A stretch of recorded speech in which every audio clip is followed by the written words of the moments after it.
এসে গেল টিচার। আরে আমাদের সব কাপড়গুলো নষ্ট করে দিল, একটা প্ল্যান কাজ করেনি তো কি হয়, আরো প্ল্যান আছে আমাদের কাছে।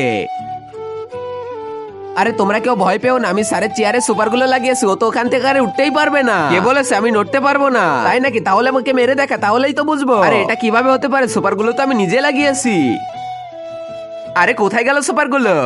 তোমাদের কোনো আর প্ল্যান থাকলে সেটাও প্রয়োগ করতে পারো। আরে অর্জুনের তো লোকে গেল দেখতেছি। আজ এতটুকুই ঠিক আছে, কালকে আবার তোমাদের সাথে দেখা হচ্ছে। আর আমাদের মনে হচ্ছে ওকে আমরা কখনোই হারাতে পারবো না। আরে চিন্তা করো না, আজকেরই তো ব্যাপার, কালকে আমরা আবার সুযোগ পাচ্ছি।